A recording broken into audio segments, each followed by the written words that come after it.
Welcome, friends, to a heartwarming tale about finding love in unexpected places. Enjoy the story. The Anderson family lived in a modest two-story house in suburban Boston, where both parents dedicated their lives to teaching. Their daughter Lucy, a petite 14-year-old with large hazel eyes and chestnut hair, sat at the kitchen table one spring morning, barely containing her excitement. "Now remember, Lucy," her father said, adjusting his wire-rimmed glasses, "having a social media account is a big responsibility." "I know, Dad," Lucy replied, trying to hide her smile. If only they knew she'd been secretly posting under aliases for months. Her mother placed a glass of orange juice in front of her. No personal information, no meeting strangers, and absolutely no inappropriate photos. Lucy nodded solemnly, but inside she was thrilled. Finally, she could be herself online, though being herself came with its own challenges. Lucy stood just 7 inches tall, making her the shortest person in her class. Her small stature became a source of constant anxiety, especially when her classmates towered over her in group photos. Late at night, Lucy would often cry into her pillow, wondering why she had to be different. Her parents, who had her late in life, doted on their only child, still calling her little one, well into her teens. It wasn't until her 18th birthday that they stopped using the endearment, sensing her growing discomfort with any reference to her size. "You know, sweetheart," her mother would say, brushing Lucy's long hair in the evenings, "great things come in small packages." But Lucy struggled to believe it. She'd scroll through Instagram, seeing peers in their homecoming dresses and prom photos, looking graceful and mature. Meanwhile, she was often mistaken for a middle school student. Her secret social media accounts became her refuge. Under usernames like Bookish Dreamer and Stargazer Girl, she could be anyone she wanted. No one knew about the platform shoes hidden in her closet, or how she'd learned to angle her phone just right to make herself appear taller in photos. The day she finally posted her first official photo under her real name, her hands trembled. It was a simple selfie, taken in her room with its pale blue walls covered in astronomy posters. She'd spent an hour getting the lighting just right, making sure her face was captured at its best angle. "Here goes nothing," she whispered, hitting post. To her surprise, the likes started rolling in immediately. Her classmates' comments were kind, even encouraging. "Love your smile, Lucy." Those eyes, though. Finally joining us in the 21st century? That night at dinner, while her father graded papers and her mother prepared lesson plans, Lucy felt a new kind of confidence growing. Maybe, just maybe, there was more to her than her height. As she helped clear the table, she caught her reflection in the window, small but mighty, just like her mother always said. "Mom, Dad," she said suddenly, "thank you for letting me join social media. I promise I'll be responsible." Her parents exchanged knowing looks. They'd raised a good kid, even if they were sometimes overprotective. The guidance counselor's office at Boston Central High School felt stuffy that spring afternoon. Lucy sat across from Mrs. Mitchell, her feet barely touching the ground as she perched on the oversized chair. "Your parents' letter of recommendation for the teaching program is excellent," Mrs. Mitchell said, shuffling through papers. "With your grades, you'd be perfect for early childhood education." Lucy took a deep breath. "Actually, I want to apply to pre-med." The counselor's eyebrows shot up. "Pre-med? That's unexpected. Have you discussed this with your parents?" That evening, the Anderson kitchen became a battlefield of quiet tension. "Sweetheart," her mother began, stirring a pot of pasta that no one would end up eating. "Teaching is in your blood. You practically grew up in classrooms." "And it's a stable career," her father added, his teacher's union mug clutched tightly in his hands. "Medical school is incredibly demanding, both physically and mentally." Lucy felt her cheeks flush. "Is this about my size? Do you think I can't handle it because I'm small?" "No, honey, of course not," her mother rushed to say, but Lucy had already pushed away from the table. 3 years later, Lucy walked through the halls of Harvard Medical School, her white coat crisp and new. She'd done it, gotten in on her first try, proving everyone wrong. The coat was the smallest size available and still needed alterations, but she wore it with pride. During a break between classes, Lucy decided to post a photo of herself in her new medical attire. She sat in an empty lecture hall, stethoscope draped perfectly around her neck, textbooks strategically placed on the desk. The caption read, "Dreams don't come in sizes." The post went viral within the medical student community. Comments flooded in. "Finally, someone who looks like me in med school. Beauty and brains." Future Dr. Anderson looking. As her following grew, Lucy found herself posting more frequently. Photos in the anatomy lab, carefully angled to avoid anything graphic, late-night study sessions in the library, and her favorite, consultation practice sessions where her small stature actually worked in her favor with pediatric patients. "Have you decided on a specialty?" her advisor asked during their semester meeting. Lucy twirled a pen between her fingers. "I'm considering several options. Pediatrics seems obvious, but I'm also drawn to neurology, and ophthalmology has caught my attention too." That evening she posted another photo, this time wearing thick-rimmed glasses and holding a medical chart, trying to look more professional. She didn't expect it would catch the attention of someone who would change her life forever. "You're trending on Med Student Weekly's Instagram," her classmate Jennifer announced during lunch. "They're calling you the tiny doctor who could." Lucy smiled, but her heart sank a little. Would she ever be known for something other than her size? The call came during Lucy's third-year cardiology rotation. She was preparing for rounds when her phone lit up with her mother's number. "Lucy, it's Dad. He collapsed at the university." The next 48 hours became a blur of hospital corridors, whispered consultations, and terms like severe stroke and long-term care. Lucy found herself on the other side of medicine, watching helplessly as her father, the strong English professor who'd encouraged countless students, lay motionless in a hospital bed. "The medical bills," her mother whispered one evening, spreading papers across their kitchen table. "Even with insurance." Lucy stared at the numbers, her heart sinking. Her father's position at the university provided good benefits, but long-term care would stretch them thin. Her mother had already given up her extra tutoring sessions to be home more. "I can take a leave of absence," Lucy said firmly. "Absolutely not!" Her mother's voice cracked.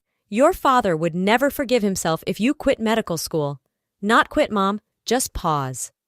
Lucy pulled up job listings on her phone. "Look, Boston General is hiring cleaning staff. It's perfect. I'll still be in a hospital environment, just learning from a different perspective." Her mother burst into tears. "All those years of straight A's, getting into Harvard Med, and now you want to be a janitor?" "Hospital sanitation specialist," Lucy corrected gently. "And it's temporary. Plus, the children's ward needs someone immediately, and the schedule would let me help with Dad's care." That night, Lucy archived her social media photos of med school life. Her last post was simple. "Life sometimes takes unexpected turns. Be back soon." Her first day at Boston General felt surreal.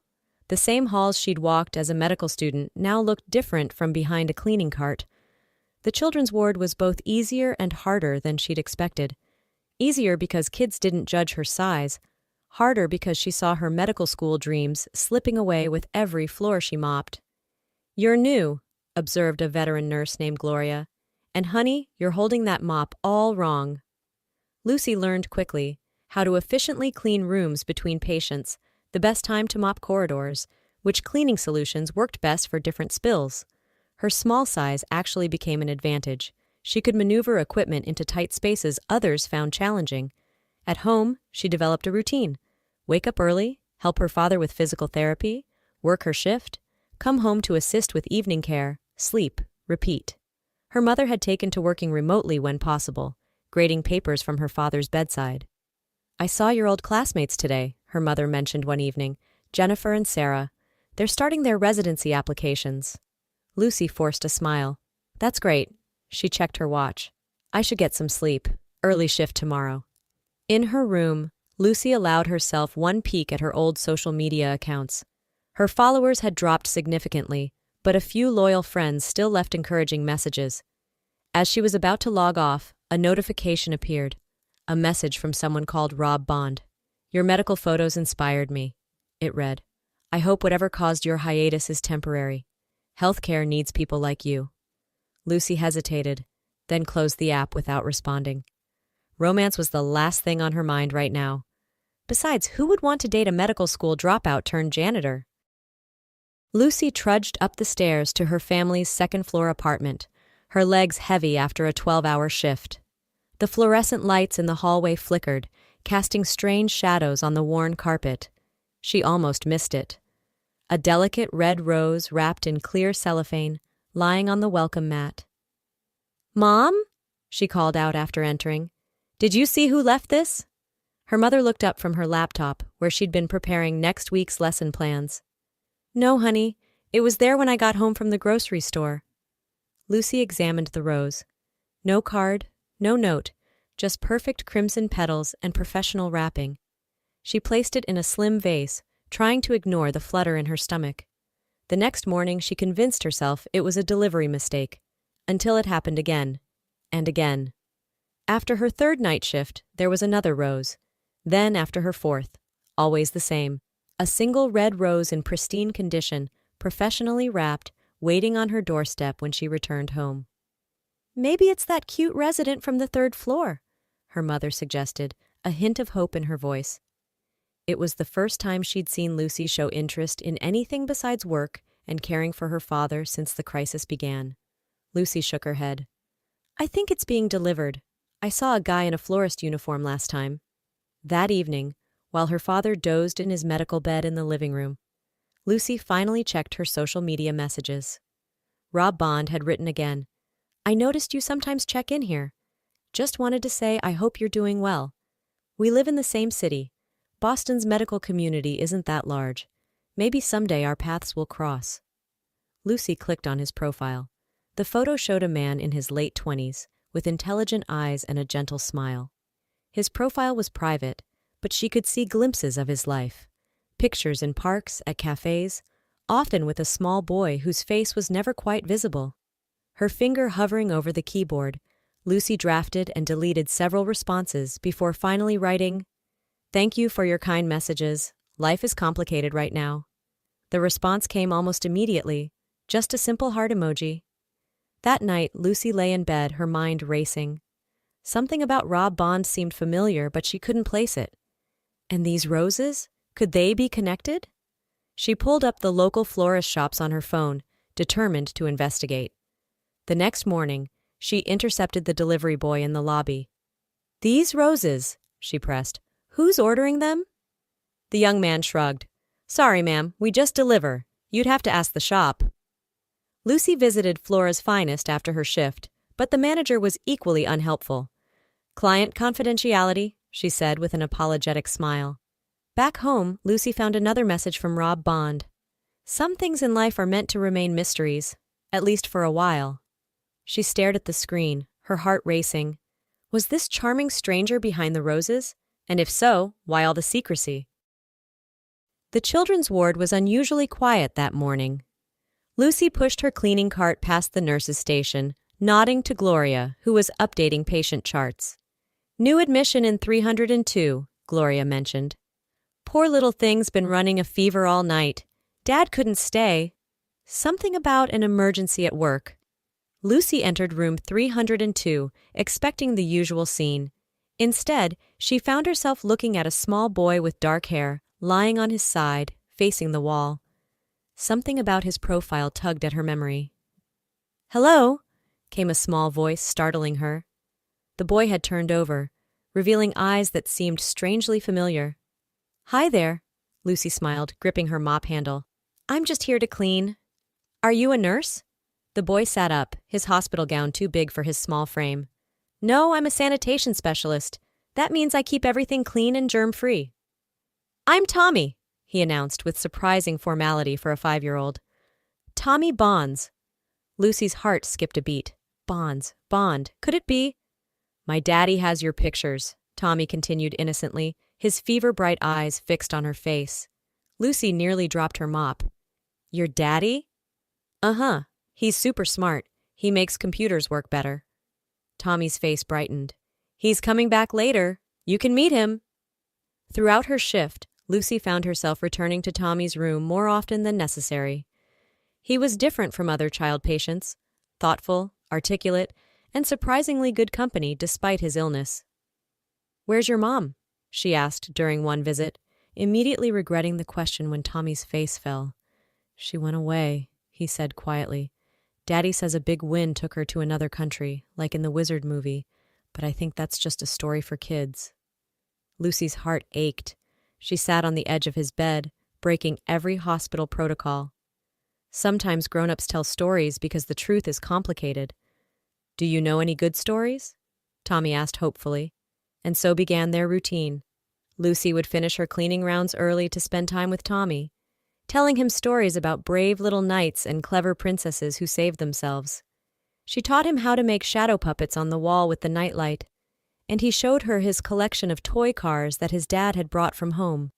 But every time she heard footsteps approaching, Lucy's heart would race, wondering if she'd finally meet the mysterious Mr. Bonds. Was he Rob Bond? Was he behind the roses? The question swirled in her mind. One evening, as she was leaving her shift, she heard Tommy's excited voice. "Daddy, she was here today! The lady from your pictures!" Lucy quickened her pace, her face burning. She wasn't ready for this meeting, not yet. Not until she understood what was really going on. In her haste to leave, she almost missed the sight of a tall figure entering the hospital with a paper bag from the cafeteria. Almost, but not quite. Through the lobby windows she caught a glimpse of the same face she'd seen in Rob Bond's profile picture.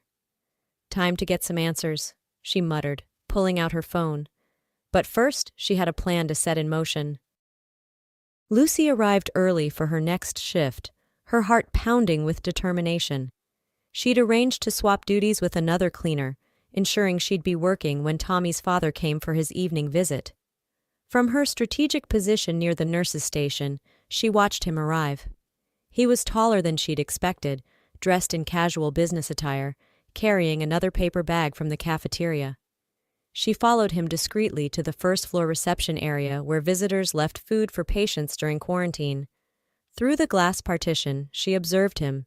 His movements were precise, efficient, a man used to routine.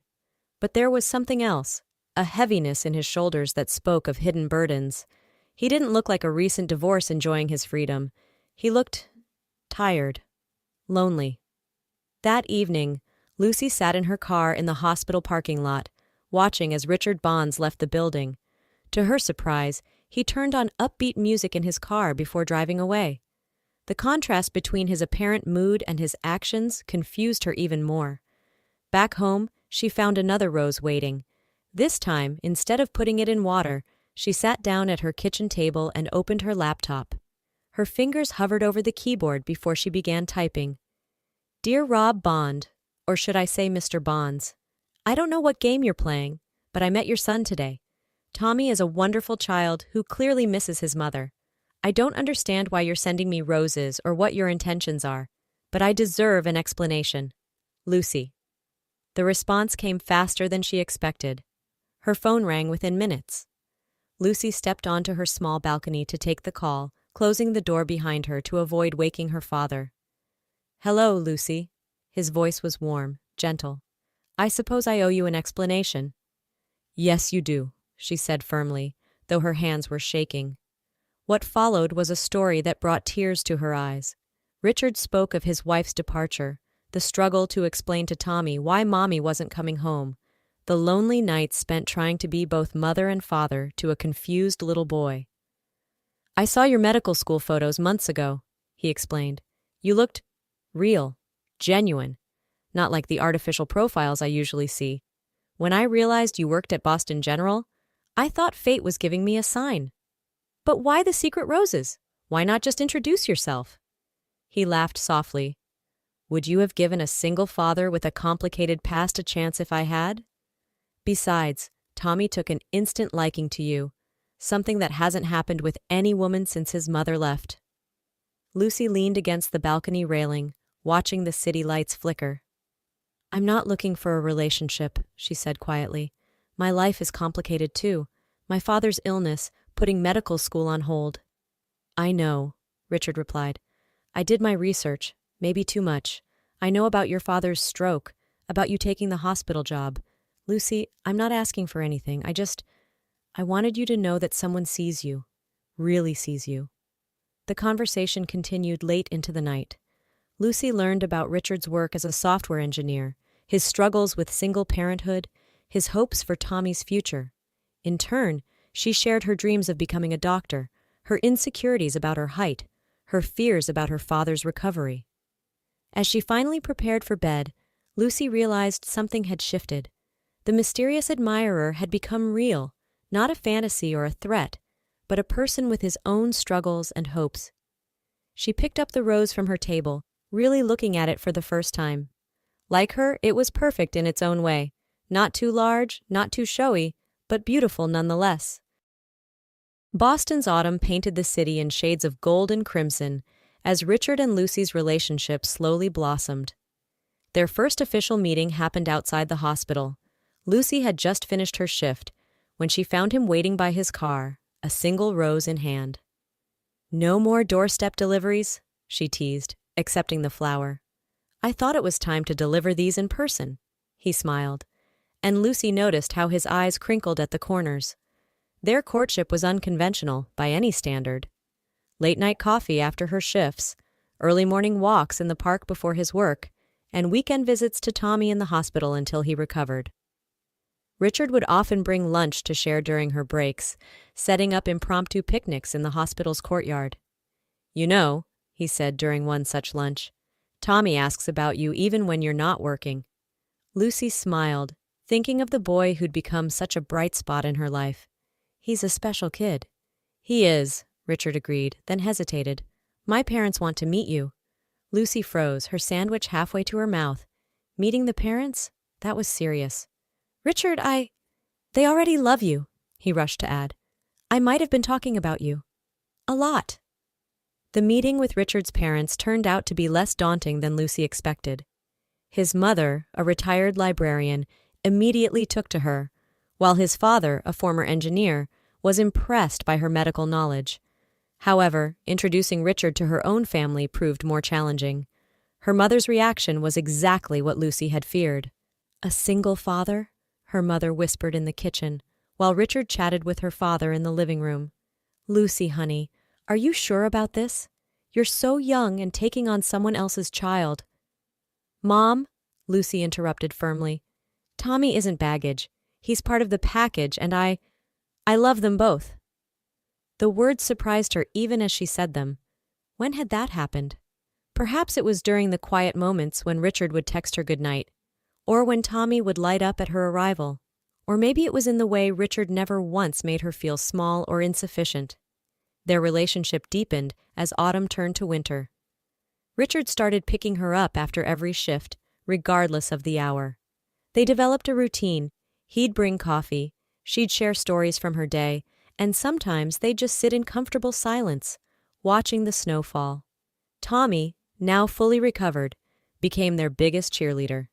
He insisted on weekly family dinners, where he'd set the table with meticulous care and demand stories from both of them. "You make him happy," Richard's mother told Lucy during a Christmas gathering. "Both of them, actually. I haven't seen my sons smile like this since, well, in a very long time." But it wasn't all smooth sailing.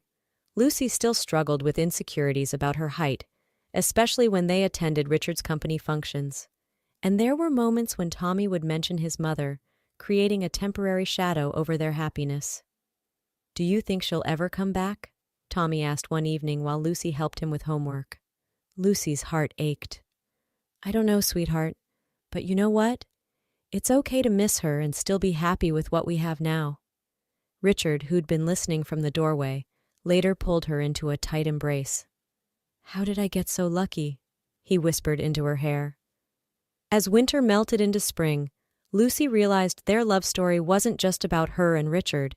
It was about three people healing each other, creating something new and beautiful from their broken pieces. The wedding was small but perfect, held in the Andersons' backyard on a bright spring morning. Lucy's father, now able to speak in short sentences and walk with assistance, proudly escorted her down the makeshift aisle. Her medical school friends, including Jennifer and Sarah, dabbed at their eyes as she passed.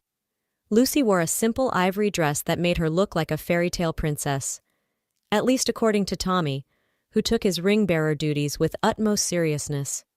He'd practiced for weeks, walking carefully with the pillow, determined not to trip. "You look beautiful," Richard whispered as she reached him, his eyes suspiciously bright. The ceremony was short, punctuated by Tommy's excited whispers of, "Are you my mom now?" which drew gentle laughter from the guests. When the minister pronounced them husband and wife, Tommy was the first to cheer. During the reception, Lucy's father managed to stand long enough to give a brief speech. "My little girl, not so little anymore." The words, though few, brought tears to everyone's eyes. The changes that followed happened gradually but significantly. Richard hired Mrs. Peterson, a retired nurse, to help care for Lucy's father during the day, allowing her mother to return to teaching full-time. With the financial pressure eased, Lucy began the process of returning to medical school.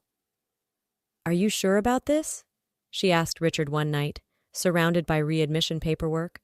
"Medical school is expensive, and with the house payments—" "Lucy," Richard interrupted, taking her hand, "your dreams aren't optional extras. They're part of who you are. We'll make it work." And they did.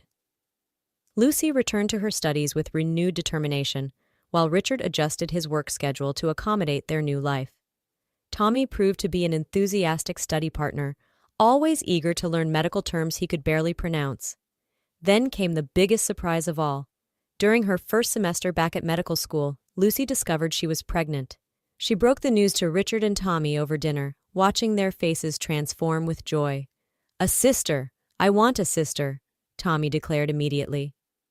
9 months later, little Alicia Grace Bonds made her entrance into the world, a perfect blend of her parents with Tommy's expressive eyes. The sight of Tommy holding his baby sister for the first time, with all the care and love in his little heart, made every challenge they'd faced worth it. Life settled into a new rhythm. Lucy juggled medical school with motherhood, while Richard worked primarily from home to help with both children. Tommy threw himself into the role of big brother with characteristic enthusiasm, reading stories to Alicia and helping with her care. One evening, as Lucy stood in their kitchen watching Tommy help Richard make dinner while Alicia played in her high chair, she felt a profound sense of rightness. Her phone buzzed, a reminder about tomorrow's cardiology rotation, and she smiled, remembering how it all began with a simple social media post. "Penny for your thoughts?" Richard asked, wrapping his arms around her waist. "Just thinking about how sometimes the best things in life come in unexpected packages," she replied, standing on tiptoe to kiss him. "Speaking of packages," Tommy piped up, "can we tell her about the surprise now?" Richard nodded, and Tommy ran to his room, returning with a familiar-looking florist's package, a single red rose. "We thought you might like to continue the tradition," Richard explained, as Tommy presented the flower with a flourish. Lucy took the rose, her heart full. Her father's condition was stable, her medical career was back on track, and most importantly, she had found a family who loved her exactly as she was. "You know what?" she said, pulling Tommy into their embrace while Alicia giggled from her high chair. "I think this is what they mean by happily ever after." And in that moment, surrounded by the family she never expected to have, Lucy realized that sometimes life's biggest blessings come in packages of all sizes. You just have to be brave enough to open your heart to them.